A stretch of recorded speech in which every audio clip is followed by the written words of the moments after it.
High court का बहुत अच्छा और उन नौजवान नस्ल के लिए बड़ा अच्छा फ़ैसला है कि जो शख्स भी उस पर एफआईआर दर्ज होती है कि उसके पास लाइसेंस नहीं है, ये पुलिस रिकॉर्ड में वो क्रिमिनल डिक्लेयर हो जाता है। बिल्कुल जो सही। सीआरओ रिकॉर्ड है वो बन जाता है। हज़ारों की तादाद में बच्चे ऐसे हैं जिनके ऊपर एफआईआर दर्ज हुई जी। हैं और वो क्रिमिनल प्रूफ हो चुके हैं। उनका करेक्टर सर्टिफिकेट बने, उन्होंने कहीं पे एडमिशन लेना है, वो पुलिस रिकॉर्ड में वो शो होंगे कि इनके ऊपर फला दफात के तहत एफआईआर दर्ज है। सीटीओ साहब ने बड़ी बहादुरी के साथ कह दिया, उन्होंने कहा कि जी हम क्रिमिनल रिकॉर्ड नहीं बनने देंगे, ये नामुमकिन है। जो अब इस वक्त अदालत के अंदर बात की। जो इस वक्त जो सॉफ्टवेयर है, जो पुलिस का जो कंप्यूटराइज सिस्टम है, उसमें वो इसको वो रद्दोबदल नहीं कर सकते, करते हैं तो बहुत मेहनत की ज़रूरत होगी।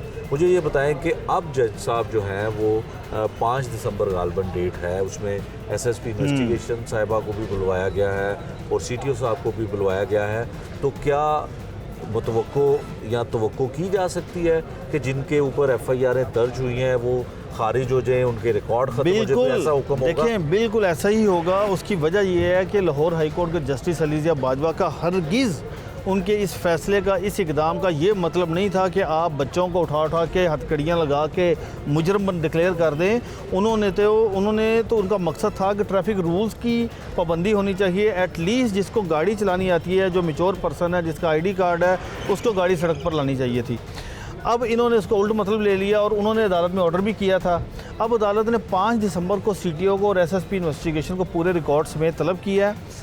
अब देखिए, यही मैं अर्ज़ कर रहा हूँ कि ये जो मुश्किलात आईटी के जो आप बात कर रहे हैं कि ऐसा हो नहीं सकता कि एक सिस्टम है, अगर पर्चा दर्ज होगा तो उसका रिकॉर्ड बनेगा, तो इस सिस्टम की निशानदेही अदालत के सामने किसने करनी थी? पुलिस ने। उनको बताना चाहिए था कि माय लॉर्ड, अगर ये हम पर्चा दर्ज करते हैं तो हमारी ये मुश्किलात हैं।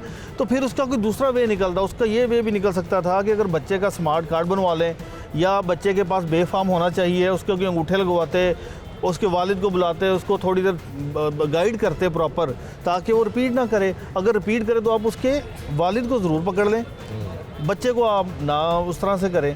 ठीक है। लेकिन ये सारी सजेशन देनी चाहिए थी पुलिस की जानिब से अदालत को इस हवाले से आगाह नहीं किया गया। तो अब अदालत के सामने और अदालत के नॉलेज में ये मामला आ चुका है, जिस पर अदालत ने 5 दिसंबर को ना सिर्फ दोनों अफसरान से रिपोर्ट तलब की है, बल्कि ये भी रिपोर्ट मांगी है कि बताएं अब तक कितने बच्चों के खिलाफ एफआईआर हुई हैं, कितने बच्चे रिलीज़ हो चुके हैं, कितने अरेस्ट हैं, उसका भी रिकॉर्ड मांगा है।